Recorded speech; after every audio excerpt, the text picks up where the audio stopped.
we got a pet. This is Goldie, the goldfish. Rupert and I bought her on Thursday. This is our very important job that we did before toddler group that made me very late. And it has been great to get to know Goldie, our goldfish, over the past few days. Although actually, it's been pretty hard to get to know Goldie, the goldfish. There's so much about our family and our home that I want Goldie to know, but she just doesn't seem to care. In fact, she doesn't seem to even notice me or realise that I'm the one who provides for her every need. Well, I've come up with a few ideas to try to let Goldie know about me. I haven't yet raised my voice with her. Maybe she's just a bit deaf. It must be hard to hear through all the water, so let's try shouting. Goldie, can you hear me? Nope, still just looking over there. Well, maybe she can't hear at all. Why don't I try writing something to her? Maybe written communication would be better for Goldie than speech. Let me grab my pen. Goldie, this is your owner, Matt. I'd love to get to know you. And let's pop it in. Right. There you go, Goldie. Just give her a moment to read it. She's underneath, so I might just have to turn it over so she can actually see. No, still not really paying any attention. Maybe I'm a bit far away. What about if I try getting a bit closer to her? Maybe then she'll know who I am. Goldie, did you hear me? No, still very still, and now I have a wet face as well. There's only one thing for it. I'm going to have to become a goldfish and get in the bowl and swim around with her. Maybe it's just too hard for Goldie as a goldfish to relate to me, to hear me, to understand me, and I want to be with her. I want to get to know her. I want to tell her about myself and our family. Goldie, I'm coming in. Well, that may be a little bit silly, but that is what we have just read that God did for us. Over the past few weeks here, we've been reading the first few paragraphs of John's Gospel. If we can have the first slide up, please. John was a friend and a follower of Jesus. He wrote a book called a Gospel about the things Jesus said and did. And in the final verse of that section Bernie just read, we heard something that is truly shocking, ridiculous, crazy. Something that should make our jaws drop, that should leave us speechless. Let's read verse 14 out loud together. The Word became flesh and made his dwelling among us. This shocking, ridiculous, jaw-dropping thing, this is what Christmas is really all about, says John. Father Christmas, trees, turkeys, no. Christmas cards, carols, giving gifts, no. Angels, shepherds, away in a manger, no. They're all great, but they're not the heart of Christmas. Christmas is about one thing. It's about God coming. Christmas is about God doing what I wished I could do for my goldfish. It's about God in that manger, in that stable, in Bethlehem, coming as a human being, as a newborn child. And if that doesn't make our jaws drop, I don't know what will.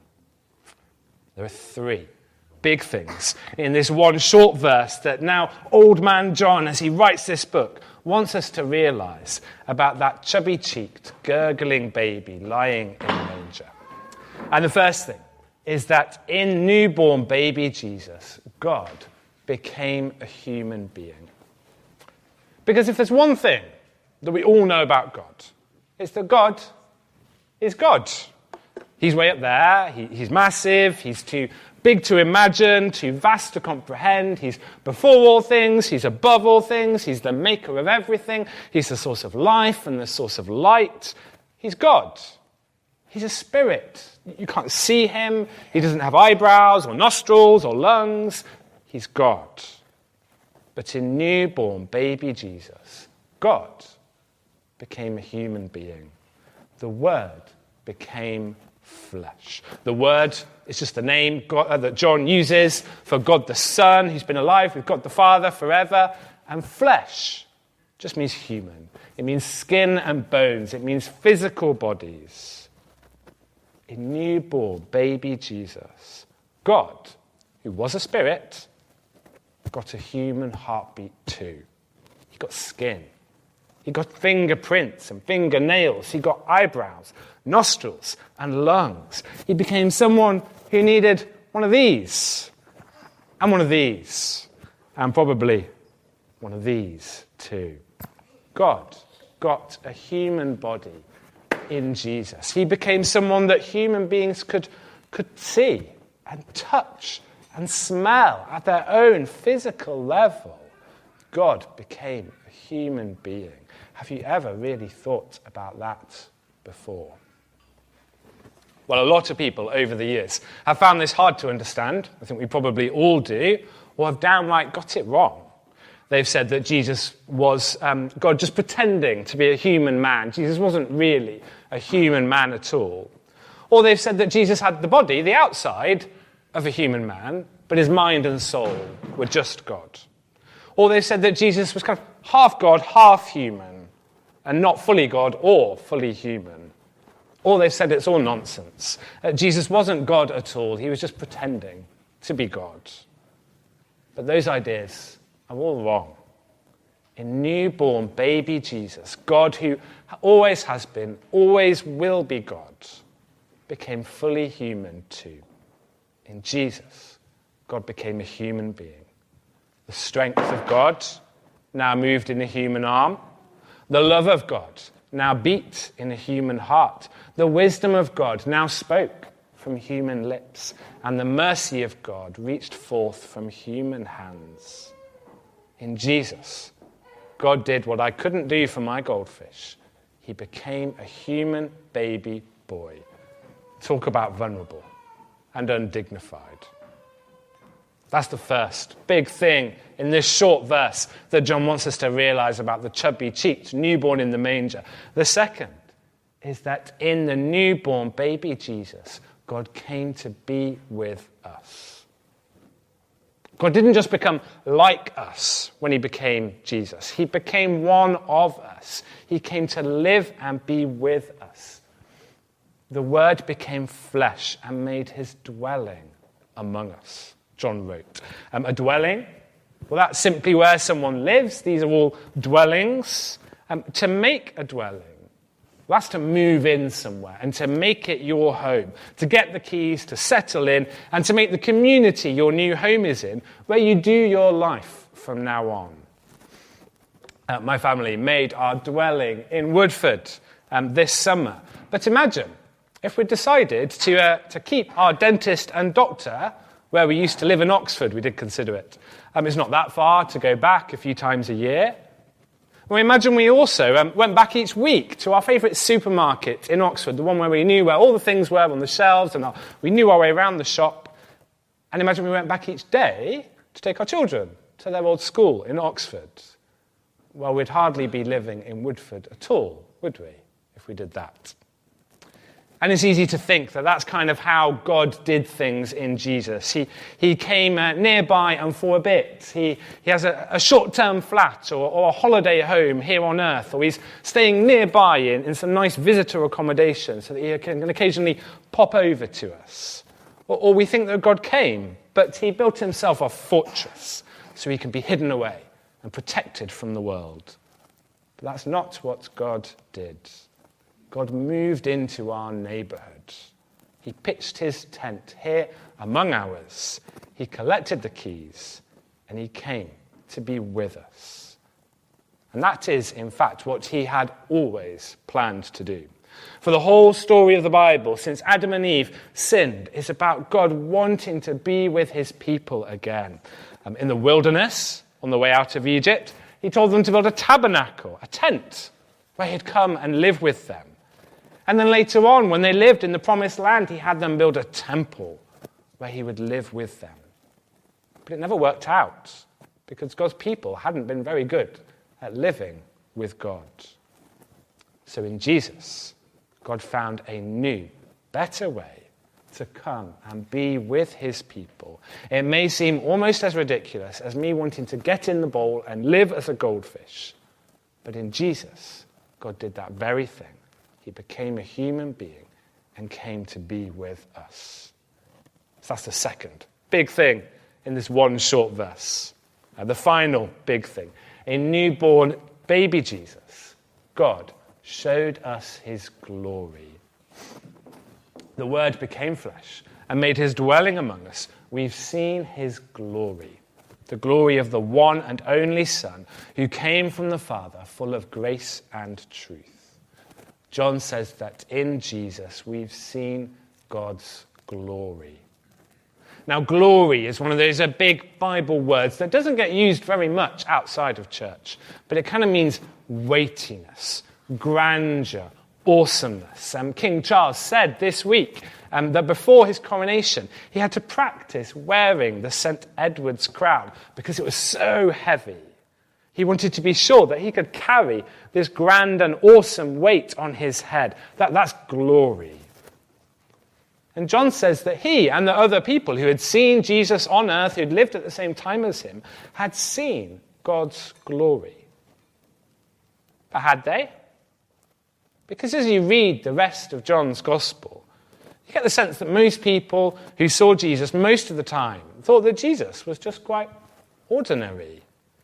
Even his own friends and followers, on the occasions in the Gospels when Jesus did do obviously glorious things like walking on water and stopping storms, well, they were confused and shocked. They didn't seem to have been expecting him to do these sorts of things. Had they really seen God's glory? Well, this is how God does glory, says John. God does glory in a fetus, in a woman's womb. God does glory in a newborn, screaming baby. God does glory in an ordinary man living a mostly ordinary life, but for 3 years saying and occasionally doing extraordinary things. This is how God does glory, says John. We've seen his glory. Don't miss it, because you're looking for something different. And of course, if Jesus had done glory in a more obvious way, the way that the people were expecting, he'd been crowned king or made high priest, and he wouldn't have been able to do the thing through which his glory is truly seen. Hanging on a cross and dying, humiliated in our place for our sin, and then rising to life again.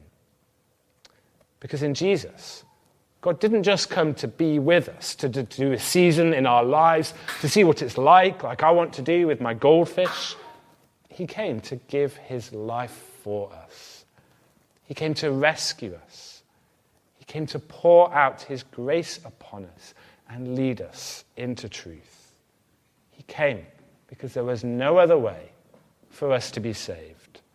He came because we desperately needed his help. In Jesus, God came. That's what Christmas is really about. God has come to us. He's come to be one of us. He's come to be with us. He's come to show us his glory. He's come to save us, and that we might know God the Father through him. God's come to us in Jesus. Will we come to him? I'd like to finish with a story.